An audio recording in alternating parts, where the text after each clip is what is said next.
Good morning, everyone. Welcome to another Coffee and Contemplation brought to you by Spotlight Recovery. It is May the 9th. We've got a short but sweet meditation today on being taken care of, and it's something that I just really resonated with.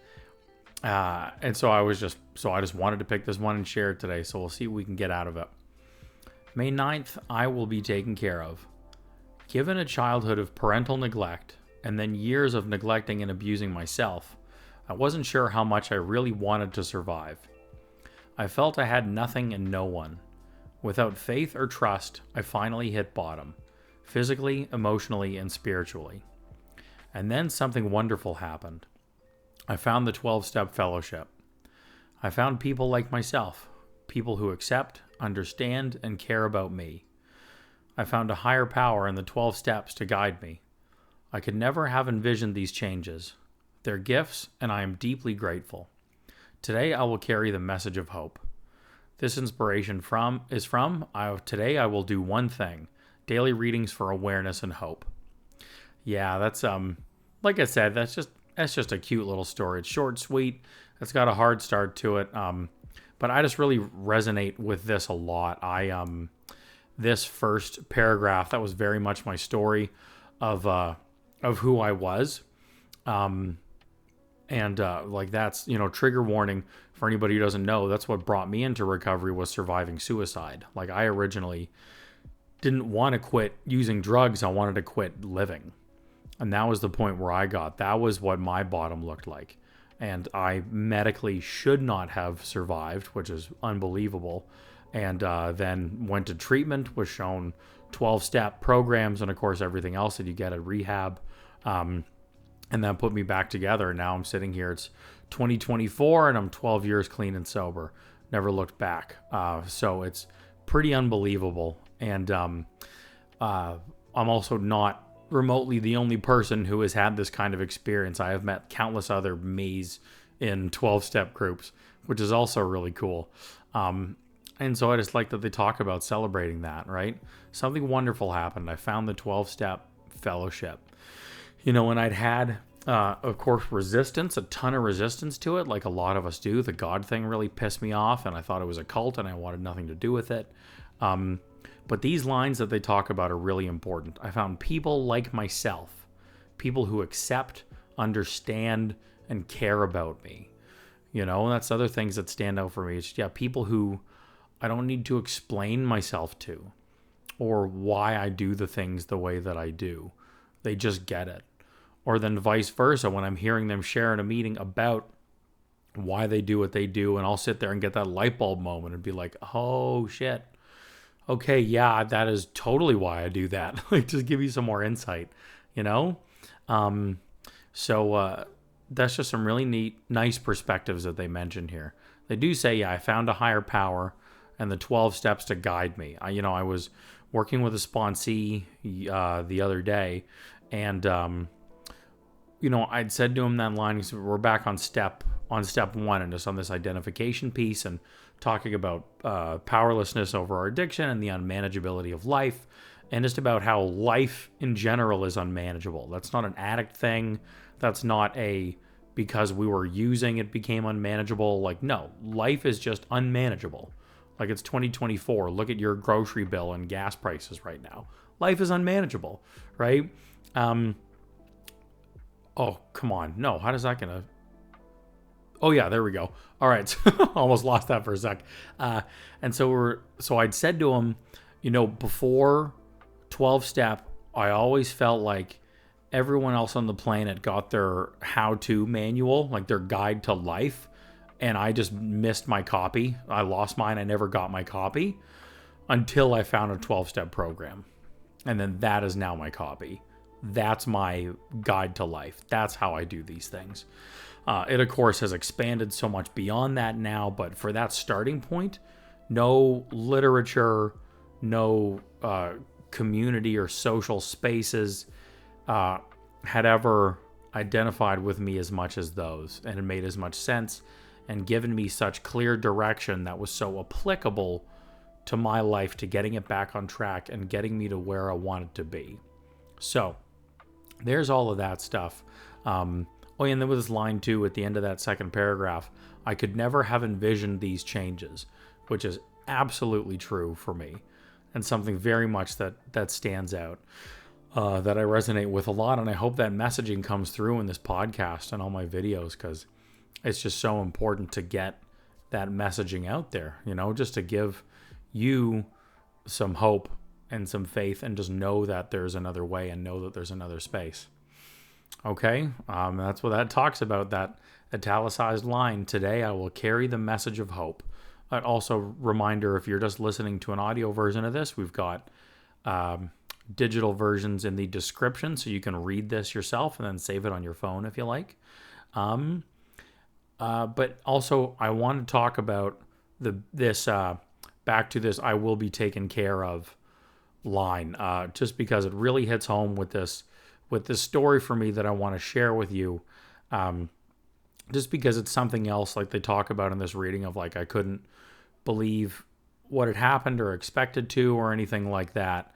So I just hope this just gives you a little something, because it's a really neat connection from my story, and it's just really important and special for me. So at a point while I've been building this business and doing this work and everything, it obviously is hard, and it's a lot of work trying to run everything yourself. And I was trying to build my practice, my coaching practice, right? And I'd had a big contract with a treatment center, like doing digital marketing, which was like, it was a great contract, and it was a good fail-safe position to have, help me meet my needs. I can help out the center. And then it gave me time to work on my practice on top of that. And my other clients and work I was doing was at a distance, so I needed my truck to drive to go and see them to get to work. Out of the blue, this organization, they lost a ton of funding. It was really too bad. Just part of they just did, right? So they lost a ton of funding. And so what would have been an annual contract then had to get cut really short. Just budget cuts, right? It just had to happen. And they gave me as much notice as they could, but running your own business, you can never have enough time. And so that fell through, and it was about 40% of my income. Then at the same time, my truck has 2 breakdowns back to back, which are both expensive repairs and needing for that to be worked on. So I don't have I've lost money to pay rent, and I've lost money to pay for this truck to then be able to get me to work, to be making the money back to cover all of these things. And I was really scared. It was just a slow time in business and trying to get things built and get the word out. And I was really terrified, because I'm like, okay, I've got about 3 weeks to pay rent. And I also don't even have enough really to pay to get my truck out of the shop and back on the road to get to work. What am I going to do? And it's also funny just telling this story and looking back at the positions where I've been before, because in my addiction, I was in and out of homelessness. I lived out of a suitcase and lived in attics and basements, and I've had bed bugs multiple times, and I've had to throw out my whole life, everything I've owned. I've lost so much. And then now I'm talking about a business and renting a house and owning a vehicle. It's a whole other world that I'd worked towards in my recovery. And of course, when you've gone without, that part of me is scared to go without again, or to lose these things that I've worked so hard for, and financial family support for me has always been like a tumultuous relationship. It wasn't always there when I needed it. And then a lot of the time, especially my addiction, because I started at such a young age, I then manipulated it out of my parents at different times and essentially stole money from them to provide the habit. And that's financial amends I'm still making. Worked up quite a tab. And so I've been in that spot for years where I'm like, I don't ask them for help. And, it's up to me, and I've got to carry my own water like everybody else does. And so I'm hearing the privilege in this story for sure, but this is just my experience, and this is still a new one for me because this was a first. And so then I have some family members. So anyway, I'm in that position. Don't know how I'm going to make all these ends meet. What am I going to do? And then I have a family member reach out to me just out of nowhere, send me a text just being like, hey, if you need any help, let me know. I spoke with this other family member. We forgot to tell you, but we discussed and decided and just said, we've got a lot, like we have rainy day savings, like we have support. We're okay. So if you need it, we're happy to help you. Don't worry about it. There's no rush in paying us back. We know this business you're trying to build and what you're trying to do. So don't worry about that. Don't stress over it. We know how hard you're working. There's only so much you can do. Just, we've got you. You're going to be fine. And this wasn't for me asking. This just happened at a time where I felt like so defeated and being like, well, I'm going to lose this place. I'm going to lose this vehicle and not be able to afford another one. I'm going to have to refigure out my whole plan here because this is going to fail. This isn't going to work. And this just came out of nowhere. It was unbelievable. And it's like I said, that is not typical for me. That was new. And it was just incredible, and it was so funny when I was sharing this with somebody else in recovery, and that was a neat thing that kind of solidified it that I hadn't even thought about it. I'm sitting there being like, I can't believe this is happening. Like it hadn't sunk in yet because I was just still so in shock. They just started patting on a 12-step book and they're like, it's because you're doing this, man. It's because you're doing it. You're doing the right things. You're doing the right actions. You're not asking. You're not taking advantage of. You're just trying to build this business to help people. And now your family is seeing this and stepping up and has got your back in that. Like, oh my God. It still hits me just telling you the story. Like so beautiful. And it's so incredible. Yeah. So I just, obviously I don't, to the listener, I don't know you and your situation or any of that stuff. I do know very much what it's like to go without and to figure out how to get from A to B, legally or otherwise, in order to make ends meet.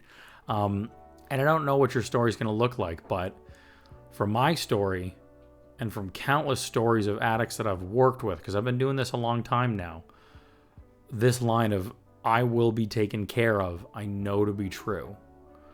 And that's just something that I can promise you is if you are working your recovery, whatever that looks like, to the best of your ability, trying to do these next right things, be of service to others and get out of yourself, make restitution for harm done, you will be taken care of.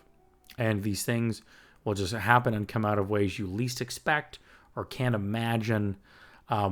It's just so cool. And it's just, that's happened for me and countless others. So why could it not happen for you? So that's just that last little message, that like little message of hope. Like it says in the end of this reflection, today I will carry the message of hope. Well, that's what I'm doing. That's the message of hope I want to carry for you today. And I really hope that you resonate with it and got something out of it because it was a trip, man. It's very cool. So anyway, there we go.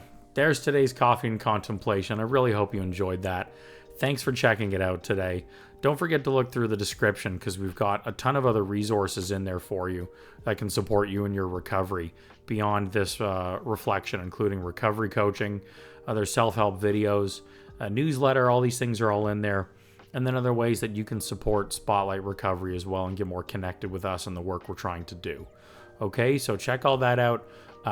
Share and like and subscribe depending on whatever platform you're on checking this out, just because it helps us grow and can help carry more of the message. And that's about it. So wishing you a blessed 24 in your recovery today. Know that you will be taken care of, and we'll see you again tomorrow.